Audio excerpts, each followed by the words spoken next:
Hello, everyone, and welcome to this week's Coach Harry Show here live at Little Italy. As we always do, like to thank Little Italy for having us. Obviously, this is a little bit different here on a Monday. There's one more date later on this year that's also going to be on a Monday. That's in January.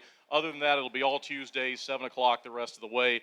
But we'd like to thank Little Italy for having us. And I have to introduce our guest here. It's me and Coach Harry every week, and then we like to get a player in, and he needs no introduction, but it's Gus Ford that's joining us tonight. So I got to bring you on more. People clap. They don't clap for me. They clap for you. Whitey got a good reaction too when he was on. I throw in the towel. I can't win. 40 back again this year. What's it been like so far? I know, obviously we've had a couple of tough results, and we'll talk about the games this past weekend. But looks like, from my vantage point, really good start to the year for you offensively. And what's it like to be back and going again here? Yeah, no, I'm thrilled to be back.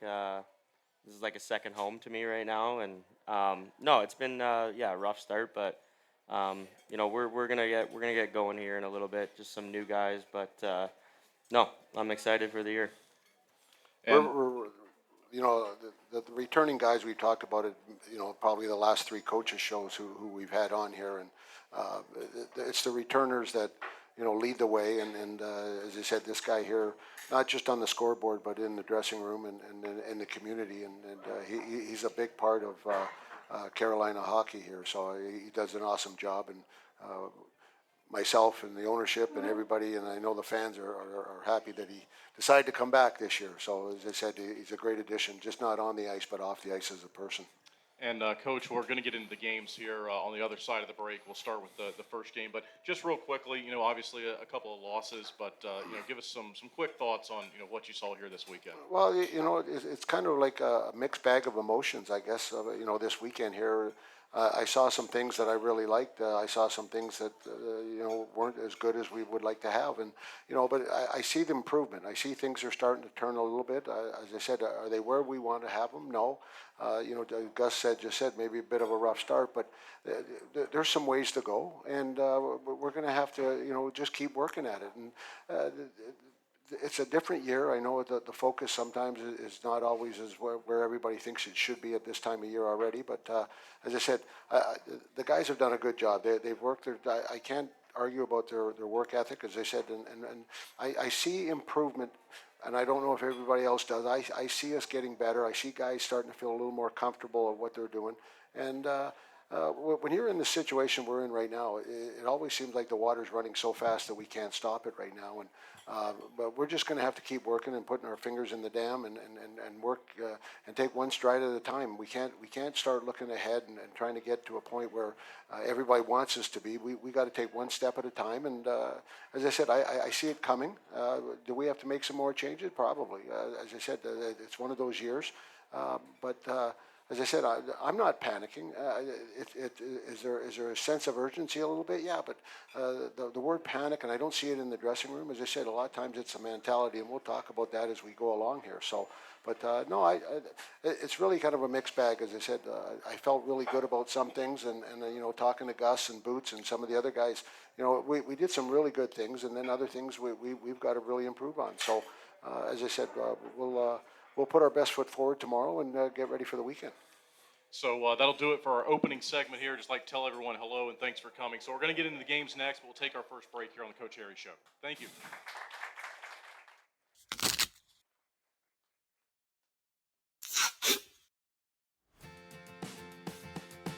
What are you doing, bub? Just fixing my chair. You should call Contract Business Solutions. Good idea. I'll give them a call.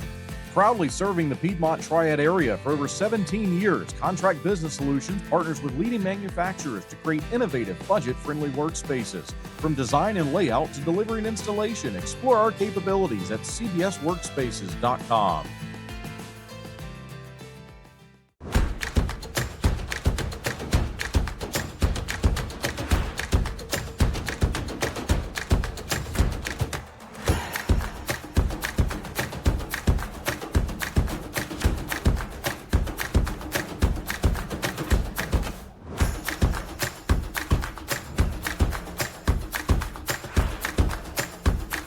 Finish strong. Start here. Atrium Health Wake Forest Baptist. Two pillows, endless possibilities. At Cotton and Crate, we make it easy to refresh your home season after season. Our 18 by 18 and 12 by 20 pillow sizes pair perfectly with our seasonal collections of interchangeable covers, so you can refresh your style anytime without cluttering up your closet. We're proud to team up with the Twin City Thunderbirds, celebrating hometown spirit and the comfort of home on and off the ice. Thunderbirds fans, enjoy $5 off your order at cottonandcrate.com with the code TBIRDS5OFF. Cotton and Crate, two pillows, endless possibilities. Being your best is hard. You gotta take care of yourself. You got your husband. Let's put in a pool. For the kids. For the kids. Forget the car. How about a motorcycle? And if you own a business? We need servers from, like, this century. Yeah. At a Legacy Federal Credit Union, we're committed to helping you be your best you. Whether it's with an unbeatable car loan rate, home equity line of credit, or small business help. Who's the best? Visit alegacy.org for our best rates. All right, everyone, welcome back to the Coach Harry Show here live at Little Italy. Kendall Grayson, Coach Harry, and Gus Ford with you this week to break down the games. We'll look at this upcoming weekend's games against Columbus. But first, Coach, we start with the Friday night game in Athens, second consecutive game in Athens going back to the previous week. And some things that we talked about, I think, on last week's Coach Harry Show, unfortunately, came true there in the first period in terms of, I know you wanted to get off to a better start, but Athens, gets a couple there in the first 8.5 minutes, and then they get that one there at the end of the period. But if you can, just, talk us through the opening to that game and obviously down by 3 goals there after one. Well, every team has problems, and one of our main problems is the first period, and when you can't chase your tail all the time, and the good teams, you're going to come back sometimes, but you're not going to come back every game. And we played 6 games, I think 4 or 5 of them we've been down going into the second period, and that puts a lot of pressure on trying to survive, I guess is maybe the word to use, but you can't play that way all the time. And as I said, once in a while those things are going to happen, and we kind of addressed it. We had a little meeting on Saturday about that, and it was just a little bit of change in mentality, and we tried to go one way, and obviously it didn't work very well, so we kind of changed it up a little bit, and all of a sudden we responded, and that's what I think a lot of it is. A lot of it is about comfortability and getting used to it. And I think the guys on the team responded Saturday. We didn't respond very well on Friday, and as I said, so we had to change it up a little bit. But a little disappointing going into that period there. And as I said, we had to regroup after one. And so coming out of that first period, did you feel okay about the way the rest of the game progressed? Obviously, you want to come back, win, and all of that, but from at least a score standpoint, you just give up the 1 goal for the remaining 40 minutes, and it seemed to be a little bit tighter. Obviously, I know you fall down there in the first period, but did you sort of like the last 40 minutes of the game, other than being able to build a comeback, which you'd be looking for, obviously? Yeah, I mean that's one of those mixed emotions that we talked about. Like I thought the last 40 minutes, I'm not saying it was perfect, but we outshot them, and in their barn with the team they got, I thought we did a pretty good job there. And their goalie, and you got to give him kudos. He played really well there. He's a good goalie, and he made some saves where we had some opportunities, and we got to score on those. And if we had scored one, I'm not saying we would have won the game, but we would have probably been more in the hunt there to come back there. So I really liked the second and third period. I thought the guys responded, and maybe kind of relaxed. It was I guess sometimes you get down like that, you relax a little bit and just go and play your game, and that's what I want the guys to do. It's all about emotion and things like that. And if you're too hyped up or you're not hyped up enough, emotions can go both ways. So I think the second and third period, the boys showed a little more of how we're going to play, and as I said, I thought it was a pretty good effort. And you mentioned the shots. It was 10-9 in the second period, 13-6 in the third period. Overall, 29-26. You outshoot them. I always like to mention the goalie and Boris. 22 of 26 there in that Friday night game, and I said it on the air. Obviously, he played well.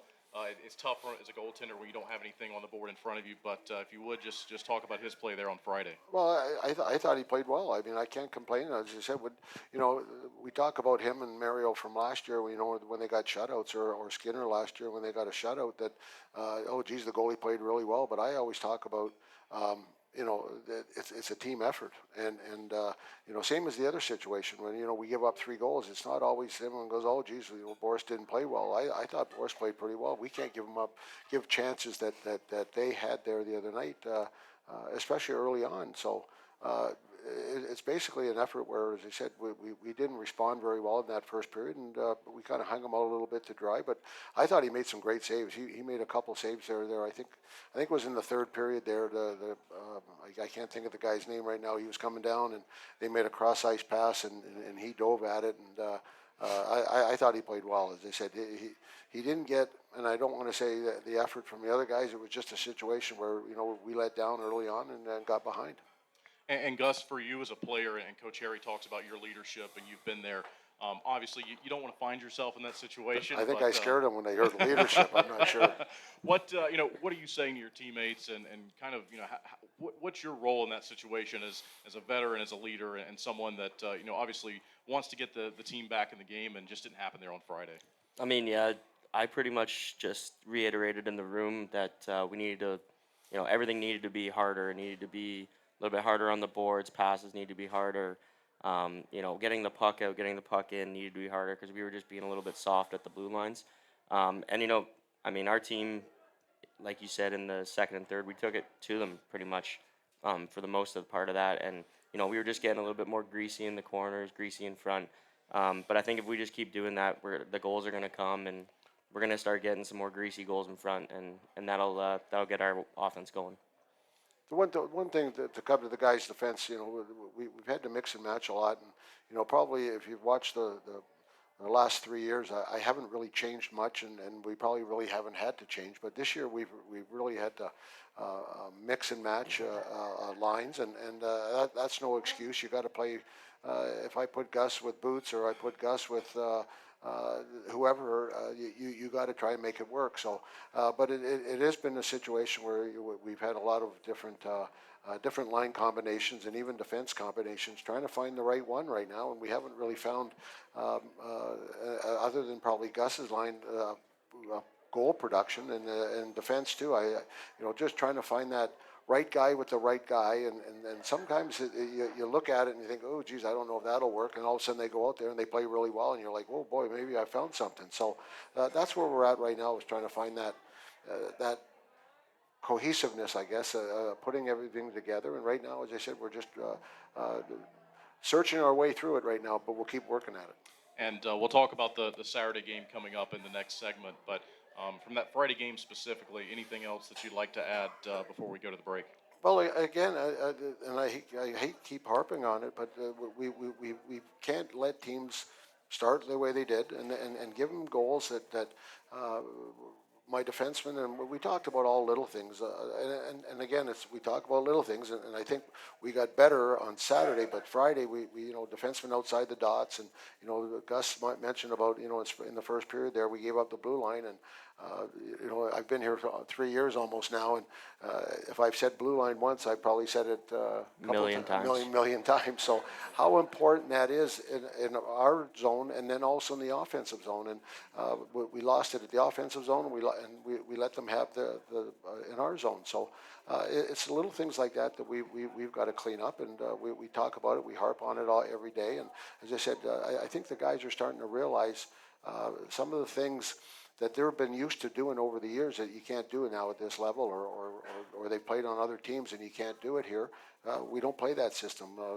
Athens the other night there, I think there was a couple minutes there, and all of a sudden I got tired because we were just going back and forth like this. It was like a race, and I'm thinking, whoa, even last year, as good as we were last year and the year before, we don't race. We like to play a certain style, and it always seems when we get into those racetrack games, we're in trouble. So we kind of got back into those situations also. So again, I think we're learning as a group. I'm learning about the group and as a group. And as I said, every day I think it's getting better. It's not where we want. So that'll do it for this segment to talk about the Friday game. We'll step aside. We'll come back. We'll talk about Saturday's game in Athens. Thanks. Quinn Services has been serving North Carolina for over 50 years, ensuring the safety and comfort of our customers' homes. We take pride in bringing together the best electricians, plumbers, and heating and cooling technicians to bring convenience and unbeatable value to our customers. Life can be hectic. What better way to simplify than to have one company you trust to take care of all of your home's repair needs? Since 1972, integrity and customer satisfaction have been at the heart of everything we do. We are proud to have built a name our neighbors trust, one that provides peace of mind and a service that can be relied on, today, tomorrow, and for years to come. Thank you for trusting Gwynn Services with your home. We are proud to stand behind the work we do every single day to serve our friends and neighbors here in North Carolina. We are Gwynn Services. One call does it all.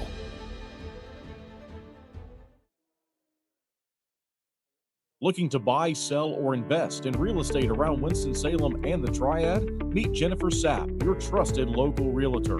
With nearly 30 years of deep experience, Jennifer specializes in everything from historic homes and remodels to investment properties, college town housing, and short sales. She's known for honesty, integrity, and making the process as stress-free as possible. Ready to make your move? Call 336-782-3148 or visit jensapprealty.com today.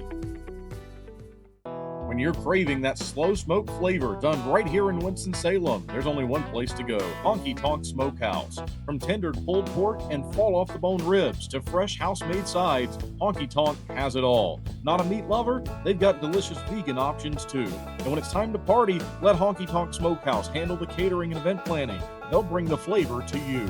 Stop by 145 Jonestown Road and taste why the locals here can't get enough. Honky Tonk Smokehouse. All right, everyone, welcome back to the Coach Harry Show here live at Little Italy. Kendall Grayson, Coach Harry, and Gus Ford with us this week. So we just talked about the opening game of the weekend back on Friday night, that shutout loss there against Athens. Another game on Saturday, and Coach, I think this was a much different game, and you just alluded to it in terms of the way that things went. But Roman Kramer gets his first goal of the season to get us going at 6:42 of the first period. Don Carter and right here Gus Ford assisted on that goal. And I know that, we were just talking about it there in the break. I said it on the air that, Roman Kramer had done everything for me but score a goal, had been really good to start the season, and I think that must have been nice to see him break through and get one there in the first period. Yeah, and to jump back, I hate to jump back, but I'd like to jump back about the first game there. And, Gus and I were just talking about it, about the amount of chances that we've had. And, when Lady Luck's not going your way, and we have to. That's us. That's on us about turning the tide and turning things around. And it just seems like you talk about Roman there like that. He's probably had 6 or 7 chances so far in all the games. And last year he probably would have scored 4 of them or 5 of them.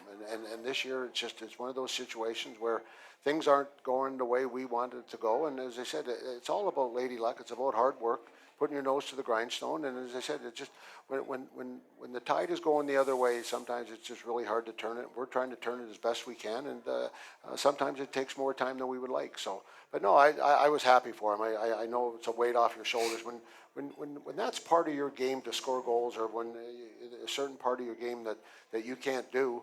It doesn't matter how. The old adage is, well, geez, you're playing really well, yeah, but I'm not scoring, and that's part of your what your makeup of is, and that's what people expect. So I know the weight was on his shoulder, so it was really nice to see him score that way. Yep. Yeah. And Gus, you're out there with him, and obviously that's part of that line and part of your teammates there. Must have been nice for you to see him get one, but if you could just talk about what Coach Harry just said in terms of what he's been doing so far this year, how he works and what it's like to have him as a teammate. No, it's awesome. He's a really good player, really skilled. We work really well together, and kind of what Coach was saying, he's getting a lot of chances, and it's a bad thing when you're not getting the chances. It's a good thing when you're getting the chances. It just might not go in at the time, but as long as we keep getting the chances, the goals will start to fall, and we'll get going here. And I hate to bring this back up, but someone sitting beside me last year kind of started off a little bit of a drought and turned around and ended up being like 4th or 5th in the scoring. So. And I think I told him the same thing as I told Kramer this year. Like, he was playing well, just things aren't going your way. Then all of a sudden, boom, and it's not always those pretty goals. Actually, the one the other night was a nice one over the shoulder. But sometimes it's just whatever happens, and it kick-starts it. And the next thing you know, Gus took off last year, and hopefully Kramer can do that the same for this year. And actually, let's pause because that brings up a good point. They're not always pretty. Your power play goal that a few weeks ago there was not that pretty, but banked it in off the goaltender. And, Yeah.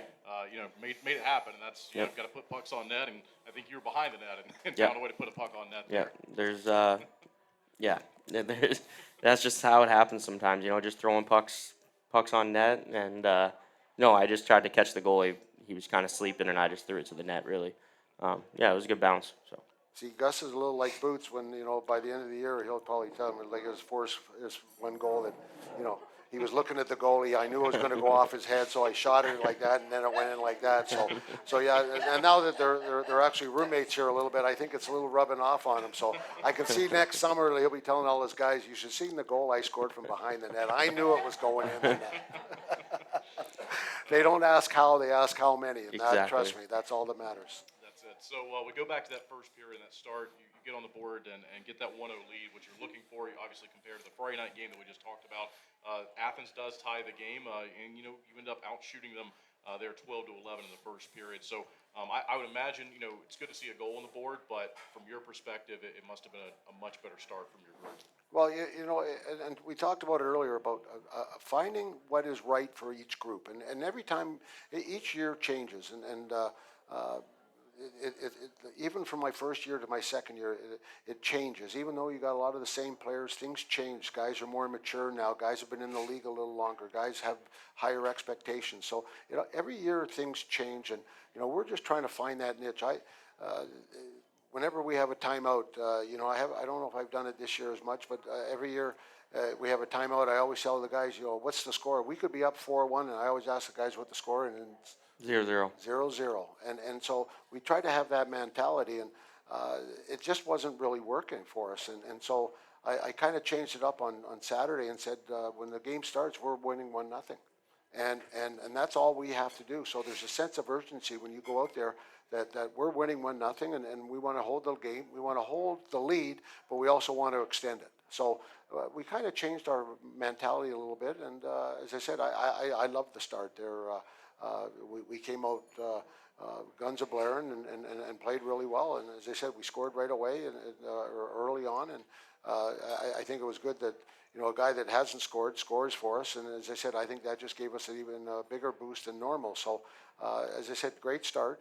They came back pretty fast and got one. But that wasn't surprising. A lot of times when you score like that, I don't want to say let down. It's just we had to regroup a little bit. But no, the first period was great. And what a lot of people don't understand is that Boots, I think, played 2 shifts.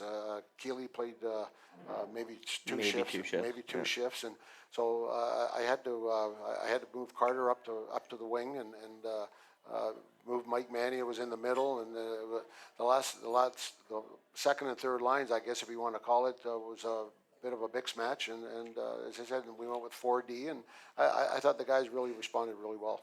And I asked this question, I think, during one of our training camp preseason, before the year started, Coach Harry shows. But, I asked this question about, flexibility in your roster and having guys that can do that. And I know that's not something, obviously Saturday night you wanted to, but, just speak about that, just having guys that, are able to go out there and play those roles if they need to, and they did on Saturday. Yeah, I thought the guys did a heck of a job. As I said, I had guys playing center that probably shouldn't have been playing center. I had guys, one time there, I looked at it and I was like, oh boy, this is, the combinations were off. We got a penalty or there was a power play or something like that. And, a lot of times there, I'm trying to figure out who I want to put together and things like that. And I had to double shift Gus's line there a few times just from the standpoint of trying to figure out, who they're going to play and who I wanted to play. And as I said, it was a lot of work on Saturday night to do it, but the guys responded. As I said, a couple times we got, a couple times we got, the guy he's usually playing left wing, but now he was on the right side, and all of a sudden we got crisscrossed a couple times. But for the most part, I said, I thought the guys did a heck of a job.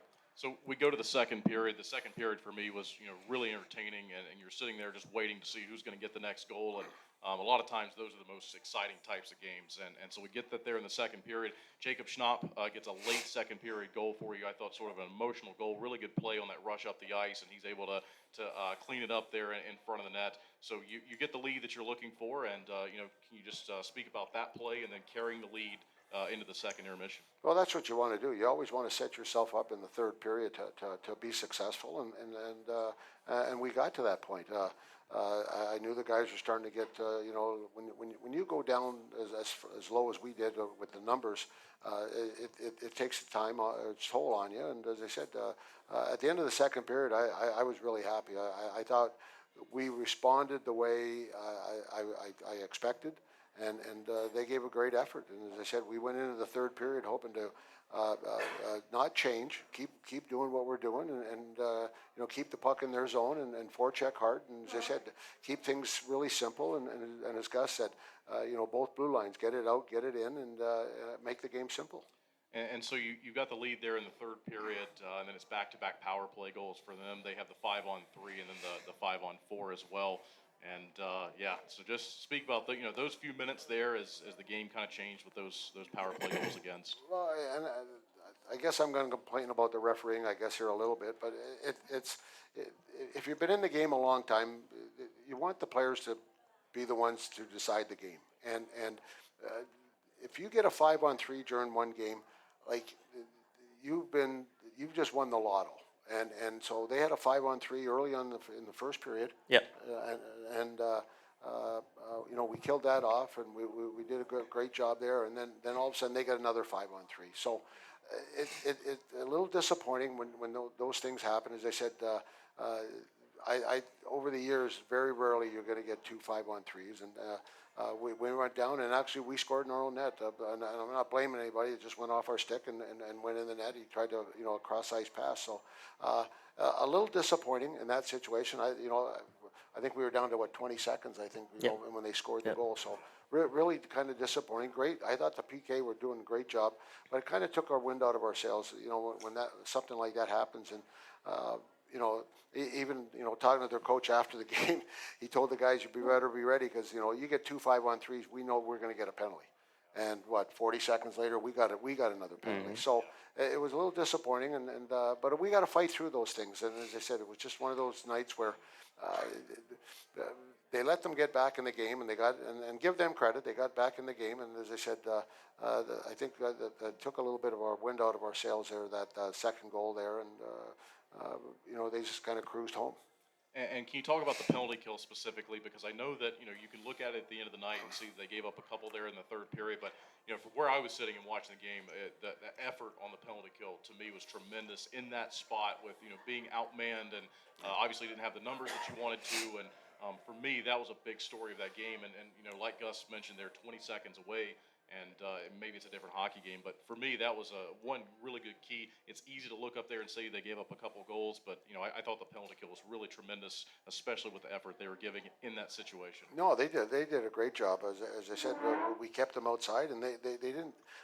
As I said, I think they had one shot that they kind of teed it up, and I thought, oh boy, and they missed the net on it. But other than that, I don't think we gave them anything, and they both 5-on-3s. I mean, I thought guys did a great job, and unfortunately, it's you got to kill the whole 2 minutes, I guess, and that's hard, especially against a team like that. They did a great job, and they took advantage of it. And as I said, I just think it kind of took a wind out of our sails a little bit, and that's something we're going to have to work on too. You got to regroup pretty fast in those situations, and as I said, things just didn't go the way we wanted to in that one. And then the other goal there on the power play, when they scored the next one, the guy was right beside him. I think he just took a whack at it, and I don't think Skinner could see it. So two unfortunate situations. But if you look at the whole PK system, Boots and Forty and all those guys that kill penalties, Whitey and Pesty, as I said, and the defense. I thought they did a fantastic job, and we got to continue to do that. And 40, what's the mentality for you when you're out there in that type of situation? Maybe not even specifically just the penalty kill, just knowing that you had some numbers issues on Saturday night with some guys that couldn't play their normal shifts, and other guys had to step up, and just talk us through just going through that on Saturday night. Just get it out, pretty much. Simple enough. Yeah, if I have a chance, I'm trying to get it 200 feet all the way down the ice. No, but our penalty kill has been really strong for a couple years now, and it's mainly just we stay connected on the power play. We don't get too outstretched. We stay in, and we have a couple good shot blockers on our penalty kill. Schnapp's a great shot blocker, and all of our D, they're willing to block shots, which is great. But yeah, it's just everybody staying connected, and then when we have our chance to go and get it out, we all go together and we all get it out. So yeah. And then our goaltending has played well too. They've stopped some big stays on those situations. And as I said, that's just something that we got to hang our hat on. And it's other parts of our game that we got to take another step forward. That's all. And that's something I was going to next. We talk about Boris on Friday night. I think I mentioned on the air that I didn't want it to be forgotten how good Dyson Skinner was Saturday night. In that situation. I'm sure that you were impressed with him as well. Well, you have 2 5-on-3s, and as I said, he made a couple saves too. But you're after the save, it's like, wow, that was a pretty good save. So no, I mean, this guy came in and played a whale of a game for us last year, a couple games, and he came back this year. And I know he wants that first game back a little bit. I know he was a little disappointed, but he sure stood tall on Saturday night, and something we expect out of him. He's a great goalie, a great kid, works hard, and is going to be a big part of our hockey team. So it's not something that we just, geez, boy, he had a great game. We expect that out of him, and it was just another great effort. And so anything else you'd like to say? We're going to move on and get to fan questions and some questions for Gus here in the next segment. But to put a bow kind of on the weekend, what you think about the two games combined and there on Saturday night moving forward here? Well, I think you start off on Friday night and have some motions that maybe dipping a little bit, and then all of a sudden, second and third period, we kind of went back up again. And the next night, I thought that we played pretty even. So until the 10-minute mark of the third period, I was really pleased with Saturday night. When you take a team like that and the situation that we're in, I thought the guys really buckled down and played great. So it's like every time you put your hand in, you bring out something new. As I said, some parts of the weekend, not very good. Some parts of the weekend I thought was really good. And now we just kind of have to, instead of going like this, we kind of have to get more like that. And as I said, we're working on it. So that does it for the recap of the games in Athens this past weekend. We'll take a break. We'll come back with fan questions on the other side. Thank you. I want to stop losing sleep over this. I want to know that surgery is the right decision. I want to protect what I've built. I want a plan designed just for me. I want to know that I'm in excellent hands. I want the latest and greatest. I want to continue to grow, no matter what life throws my way. For the best surgical care, you want Novant. Novant Health. Best surgeons, amazing nurses, remarkable care. Flow Offer to Purchase makes it easy for you to generate an appraisal for a vehicle online in under 5 minutes. You can confidently use Flow Offer to Purchase to determine your vehicle's trade-in value or to get a real offer to sell it to us. Here at Flow, we've always had a transparent, interactive appraisal process that our customers love. We developed our Flow Offer to Purchase tool to offer you that same great experience online or through our Flow Garage app anytime, anywhere. Using Flow Offer to Purchase is simple. Either enter your license plate number or VIN, and the system will pull up basic information about your vehicle. Some vehicles have options or extras that need to be selected in order to pull an accurate value. Then just tell us about the current condition of a few things like your tires, dents and scratches, or mechanical issues. From there, a real offer on your vehicle, whether you buy from us or not, is just a click away. Just a heads up, our staff will check over your vehicle to ensure your Flow Offer to Purchase is accurate. Your satisfaction is our priority. Flow Automotive dealerships have processed tens of thousands of vehicles using Flow Offer to Purchase, which has resulted in buying many thousands of cars from customers. Try Flow Offer to Purchase for free today. You can access this tool by clicking Sell Trade on flowauto.com or your dealer site by starting the Sell Trade dialog in the center of the homepage. All right, everyone, welcome back to the Coach Harry Show here live at Little Italy. Everyone here in the room, thanks for your questions. We've got a lot of them. We're going to go through every one of them. So hopefully it doesn't take too much time, but we'll go through these. So we have a question about any meet and greets this year. Right now, I don't think there's any that's on the schedule. There will be. We're going to have those again this year, so just stay tuned on that. But we'll definitely be doing those again this year. And then a question that I was going to ask Gus, because I know a lot of fans are interested in this, and this is something I was going to ask regardless of whether it got written down, but it did get written down. So it's a really good question. Fans, when they mention your name, one of the first things they want to know about is your experience in Australia, and just how special that was, and that must have been, a really cool thing to go do, playing in that Canada versus USA environment. So could you talk about that and your experience there? Yeah, it was a lot of fun. It was a charity event that actually one of the guys that was running it was a coach for Roman when he played in Australia, and then he asked Roman if he had any buddies on the team that were from Canada, USA that wanted to come. Roman mentioned it to me because I mentioned it to Roman that I would love to go play in Australia for a summer. And then he mentioned this, and he said it was free trip to Australia, hotels, everything was free, and I mean I couldn't pass that up when he told me that. No, and then when I got down there, it was great. They took care of everything. Hotels were great. I actually stayed with Boots and his now wife for 2 weeks, so we got close in those 2 weeks. But no, it was a lot of fun. The hockey was great. I met a lot of really good people down there on both teams, Canada and USA. It was really cool to represent Canada. I mean, I didn't get to do that when I was playing in junior. Some guys do. It's obviously for the top players to get to do that, but I had the chance, and I mean, I couldn't turn that down. It was a really big honor for me. I played pretty good as well, which I enjoyed. But no, we got to see a bunch of stuff. We got to go to Sydney. We got to see the beaches and everything like that, and it was a really good experience and a lot of fun. And if I get the chance to do it again, I will definitely take the chance. So. We talked about, like, when Whitey was here, about, the experiences going overseas and seeing different cultures and just meeting different people. It's a great opportunity for these guys to do that, and I'm glad they went. And as I said, they all had a great experience, so it's wonderful. And Gus, the previous job that I had, the head coach there, who did a really good job. He always said that, for him, for hockey players, you mentioned it here, there's no greater honor than putting on your nation's sweater at any level in any event.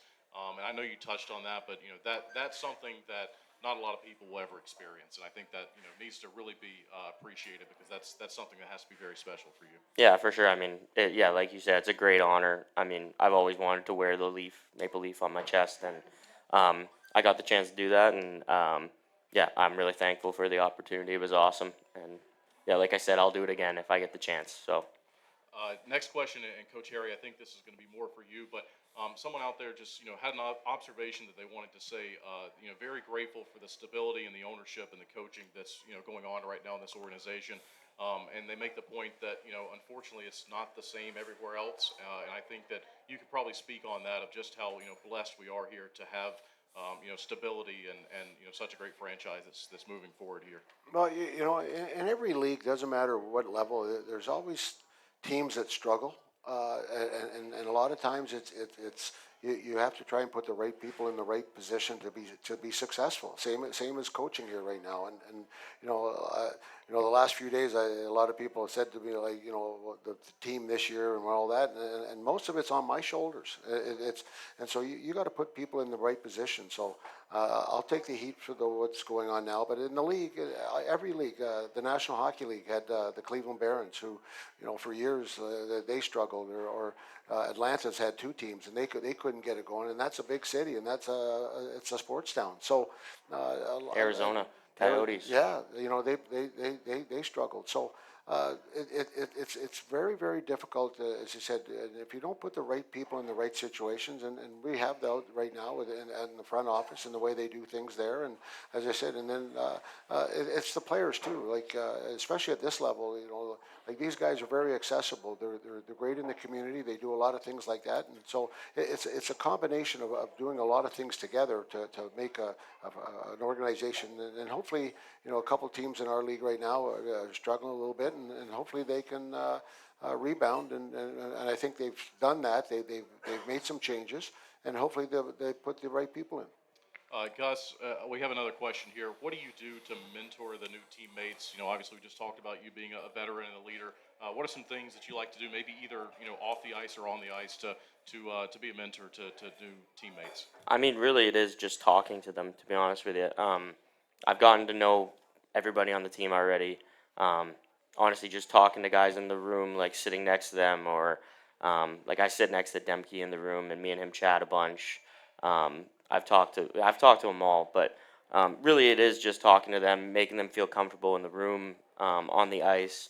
Encouraging them if they do something good on the ice. If they do something bad, not getting crazy mad at them or anything like that, but telling them, hey, this might be a better play or something like that, and just being constructive with them is pretty much how I go about it, and I think that's the right way to do it as well. So I think the guys have done, and people, when we go somewhere, we went to Dunkin' Donuts the other night and before the game, and to get a coffee and a small apple fritter. But don't tell just the warden. coach, not, yeah, just not me. don't tell the warden that. So if she's watching, I didn't eat it. I just looked at him. But the little things that I watch is all of a sudden who's sitting where and who's with who, and I looked at the one table there, and there's 2-3 vets and 2 or 3 rookies all together, and nobody's sitting by themselves, and so that's a great sign of a team that's coming together. If you go into a situation like that, and you got 3 rookies over here and 3 vets over there, and 1 kid by himself like that, that's not a good situation. So those are things that I'm not just sitting there sipping my coffee. I kind of watch those situations, or guys that in the lobby of the hotel, or things like that. So I give the vets a lot of credit. They keep everybody together, and that's how you start things. Gus, this one obviously for you, really good question, fair question. How did you get the name Gus? So it's a nickname that my parents gave me when I was really young. We watched Cinderella and the Fat Mouse Gus. I would talk and act like him when I was very young. So then my parents nicknamed me Gus, and then it got shortened to Gus, and then Gus stuck through school, high school, college. Everybody would call me Gus. Caleb really isn't my name in my family anymore. There's only like 1 or 2 people that call me Caleb, so yeah. So you mentioned school, and I think that's a great segue to this next question. So someone out there wants to know what were our least favorite and most favorite subjects in school. They'd like all 3 of us to give an answer. I will start. I was never any good at math. You could put science and chemistry in there too. You could probably put a lot of subjects in there, actually. My favorite was probably history, history or geography, something along those lines. That's my answer. Like I said, I had a lot of least favorite ones, but yeah, what's most favorite and least favorite for you guys? Well, you could put the whole thing of school into one package for me. My favorite one was recess. I was always good at recess and gym, and if you ask my mother, she would say the same thing. So, No, probably gym, and I really did like learning about law. I was big into that, but probably my least favorite, probably English or some science, probably chemistry as well. Yeah. That's me. This question's for Coach here. Why has Salak not been at the road games, and why has he not been, in the lineup here recently? Obviously, really good player and a big piece of what you guys do. well, we're hoping he gets back here pretty fast. He had an infection in his foot, and we're trying to get it better. And it's tough to put a skate on when you got the infection that he had, and it's unfortunate.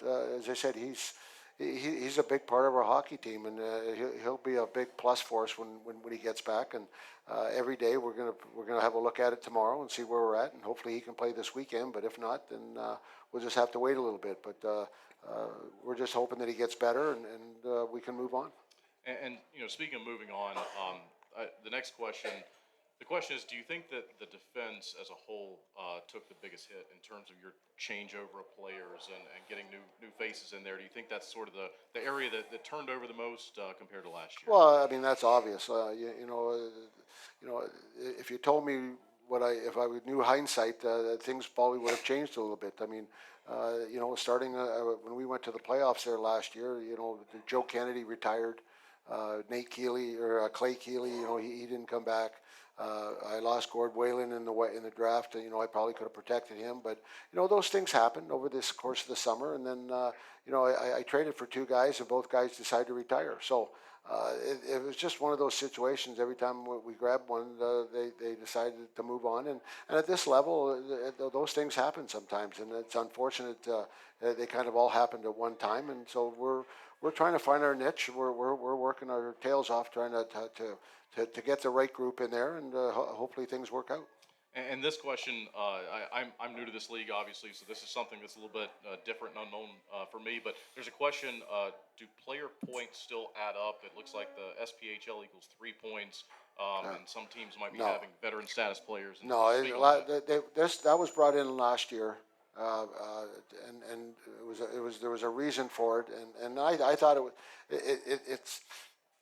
it's a pain in the back end to have to go through that all the time, because every time you get a player now, are you over the limit or are you under the limit, and you know, then you have to worry about, is he good enough to break it, and then you know, so it is hard, but I thought it was the right thing to do, and then this year they kind of abandoned it, and so there's no more point system, and unfortunately sometimes when you make a change like that, it's not always preceded by the best. Here's a question about just the officiating. Do you think, and this could be for either one of you, are they calling boarding a little bit closer this year than maybe in past seasons? I mean, boarding's a tough call because anything that's from behind into the board is technically a boarding, because it's really the ref's discretion. They could give you a hit from behind and kick you out of the game, or they could give you a boarding call that's 2 minutes. I mean, it's obviously called close because anytime somebody's going into the boards or getting hit from behind into the boards, it's obviously a scary thing. But yeah, I've noticed it a little bit more this year. They might be trying to crack down on hits that are dangerous against the boards, but that's probably what I would say. And you know, that the other night there, I think it was in the first period, we had a hit, and they thought it was a hit from behind, but and actually the referee, and we talked about it at the end of the period there, it looked bad, but the guy turned, and we were close enough to him. We didn't push him. It was just, we kind of rode him in, but he turned. And so a lot of times it's on the player that gets hit. And don't get me wrong, you know, God forbid anybody ever does get hurt, because usually a lot of times those situations are not the best when you go in like that. So you never want to have that situation. But a lot of times, you know, I teach a lot of the young kids, you know, during the summertime, we talk about hitting, and, you know, you never turn towards the boards. And a lot of times, you know, I'm going in, and I'm maybe not full speed, but I'm going in, and all of a sudden he turns. You can't wait, you know. So a lot of times it's not just on the guy who hit him. It should be on the person who turned. And the other night there, we rode him in, and it didn't look good. But you know, when they reviewed it, and after the period, they said, you know, they made the right call. So I agree with Gusta. I think they're watching it because, as you said, they don't want anybody to get hurt. But a lot of times it's a situation where it's on both players.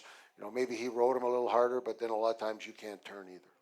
We have a question, and maybe this is for both of you as well. You know, how long does it typically take, and maybe it changes, for a line to really learn to work together, to gel? You know, you mentioned, I think earlier, sometimes you might throw 3 guys over the boards and it works out, but, you know, typically, you know, what's that process like? Well, I don't know if there's a time frame. I mean, I've seen guys click right away. I've seen guys not click right away. It takes a while or something. You know, you got 3 skilled guys. Like, you know, if you look at lines like, you know, like Nate Keeley with Boots and that, and you know, you look at that lineup, but they gelled well together. You know, these 3 guys. You know, I think when they first started, it took a little time. You know, because they're all skilled. They all like the puck. They all want to score. They all like to pass the puck. So, to trying to find what works for you. So, as good as that line is, I think it might have taken them a little longer than guys like Nate and Boots and Schnappe, who like, you know, that line, because they just made it maybe a little simpler. These guys here are a little more skilled sometimes. It's harder. You would think it would be the other way around, but it's not sometimes. So you just never know. And as I said, I don't know if there's a you know, one game or two games, or sometimes you ride it out a little longer, and then other times it just clicks right away. So you hope for that click right away, but sometimes it doesn't always happen. You get to know guys in practice, because I mean, we're practicing more than we're playing. So when we do a lot of line stuff in practice, you get to know guys' tendencies and where they're going to be, what they like, where they like the puck, that kind of thing. And I mean, if you can pick up on that in practice, it does become a lot easier to get to know a guy on the ice.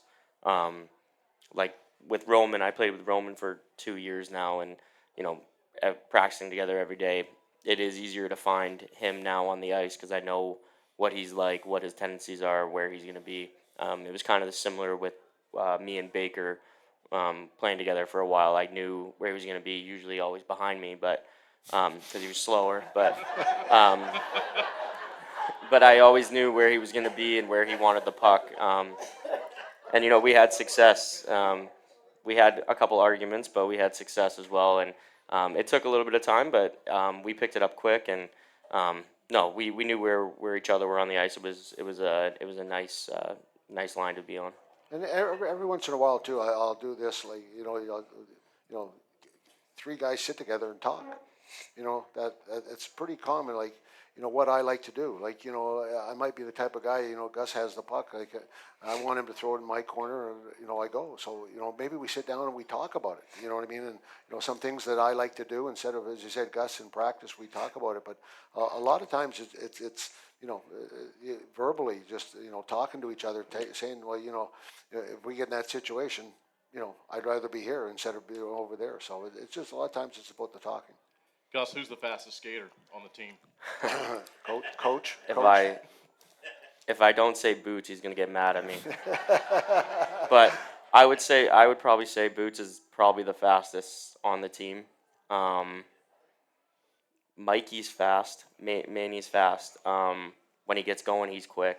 But I'd probably have to say Boots. I mean, I think Schnapp could give him a run for his money as well once he gets going, but Boots is the fastest. Boots is the fastest on the team. I can see him at home now going like this. Next question, who's the funniest of your teammates? Who's the funniest player on the team? Now Boots would get mad if I don't say him too. I've known John for 5 years now, and his humor, our humor together is very funny. So I'd probably say Boots again. But there's a couple guys that have a very dry humor on the team that are very funny. But I mean, Schnapp's funny too. but I'd probably say Boots. Boots is the funniest on the team. Yeah. Let's see if he can go 3 for 3. All right. Who is the messiest and who smells the worst? That's not Boots. That's not Boots. No. Messiest on the team is probably Schnapp. Sally gives him a run. Yeah. For it. The dressing room sometimes is a little shaky. Let's just say they give each other a run for their money. Schnapp and Sally are probably neck and neck on messy locker room stuff for sure. Okay. Yeah. So let's talk here about golf. I know that's something that you partake in from time to time. I'm Yep. going to be out at Maple Chase for the first time on Sunday. Okay. And we've got a question about, other than Maple Chase, which is a sponsor of ours, what's your favorite course in the Winston-Salem area? Well, I obviously play Maple Chase, but I play Salem Glen a decent amount. I play Oak Valley a decent amount. I go out to Greensboro every once in a while, but I'd probably say in the Winston-Salem area, I'd probably say Salem Glen is my favorite other than Maple Chase. Yeah. I thought he was going to say I don't really have a whole lot of time for golf during the winter because I'm concentrating on hockey, but obviously he's found a couple courses. You know what? I think it's when the NHL moved down south to warmer climate, went to LA and Dallas, and then now obviously now in Florida, and everyone says, how can you concentrate on when it's nice warm weather, and here we are in October, I'm still in flip-flops and shorts, and when everybody thinks it has to snow 3 feet before you think about hockey, and I always think that on a Monday or Tuesday to go out and play 9 holes or something like that, to go out and relax, and after you've practiced or something like that, just instead of sitting around doing nothing, playing video games, I think it's a great thing, that especially in the warmer weather here. So to get out like that, I think it's a great release to do something different, and the next day, you'll be focused. Gus, are you really competitive out there? We've got a question about, do you take that same attitude that you do on the ice out to the golf course? To golf, depends on who I'm playing. If I'm playing Josh Keplinger, there is competitive juices going. Yeah, I am competitive back home. I'm competitive as well with my friends, and we have like a 12-hole course back home. We do like a men's night, and I'm pretty competitive in that. But I mean, I wish I was better to be more competitive, but no, I'm pretty competitive for sure. What this isn't on the sheet. I'm just going to ask you, what's the best course or your most favorite course you've ever played? My favorite course I've played is Tobacco Road. I played it last year. It's just the coolest course I've played. It's different than any other course. I mean, there's some courses back home in Canada that are really nice that I've played, but Tobacco Road's probably the nicest. Yeah. That one's up there for me too. We got a question. I think the answer is no. I'm going to ask you anyway. Can we clone Gus? That would be nice. We could do that, but. So let's go back. I'd say something, but I get in trouble. I'm gonna just let that one slide. And then finally, let's go back to maybe Boots here. Who on the team would you consider to be your best friend? That's tough. That's why I saved it for last. Yeah, Boots. Boots is probably my best friend on the team. I had a couple best friends leave, so. All right. Thanks for your questions. I know we're running a bit late here. We're going to take one last break and come back and preview the games this weekend. Thank you. Maple Chase Golf and Country Club offers the best in recreational amenities in the Triad. Come enjoy a meal at the Pine Brook Bar and Grill, relax by our pool and cabana, and gear up at the Pro Shop while sharpening your skills on our 9,000 square foot putting green, and play around on our 18-hole Ellis Maples Design Championship Golf Course. You can find out more at maplechasecc.com. That's maplechasecc.com. Introducing Flow Rewards, the exclusive rewards program for Flow Automotive customers. With Flow Rewards, every vehicle purchase and service visit earns you points towards future maintenance on your vehicle. To start earning and redeeming Flow Rewards points, download Flow Garage, make an account, and add your vehicle. If your account is already set up with your vehicle, you'll start earning rewards points automatically. Add family members to your household to earn Flow Rewards points together. Don't miss out. Download the Flow Garage app to start earning Flow Rewards points with your next service visit or vehicle purchase. All right, everyone. Thanks for sticking with us here all night long. I mentioned we're a little bit past 8 o'clock, but we'll go to now the preview of the weekend. This will be our final segment before we close things out. Coach, you're going to see a different team here. I say that jokingly, but the last 3 games have been against Athens spread out against 2 weekends now. You got Blue Ridge and then PD the weekends before that. So you'll see Columbus for the first time this season. What are you looking for? The home game on Friday nights at 7:35, 6:05 on Saturday night. Just talk a little bit about that with the River Dragons coming to town. Well, you haven't been here when we played them, and my first year, I kind of got a taste of it pretty fast there. It's a rivalry. There's something about those games that are a little different. I think we're starting to get that way with a few other teams too, but there's something about playing against Columbus. They always come, it's always great games. It's really competitive, and I see the same thing. They've had a couple changes on their roster too, so but I see the same thing happening. It's going to be a great weekend, great hockey, and as I said, we're going to have to be ready. And we've had a couple days here now to regroup a little bit, and we'll start at it tomorrow. And I'm expecting us to take it to another level and play the way we can. But it's going to be a great weekend. As I said, it doesn't matter. Columbus, I think, could be 10 points ahead of us, or we could be 10 points ahead of them when we play them. I think it's going to be it's a clash of titans, and I think it'll be a great weekend. Yeah. I mean, when I first came here 5 years ago, that was the first weekend I played was Columbus, and that was the first thing I remember Joe Cangelosi, Pastuca, and Boots telling me, this is our rival. These games are different, and that was my first game, so I didn't really know any different. But no, every time we play them, it's a good game. It's an intense game. They want to beat us, we want to beat them, and it's they're a good team, and they're always good games. And we're going to be on home ice this weekend, but also in the next few weekends. 5 of the next 6 are going to be here at home.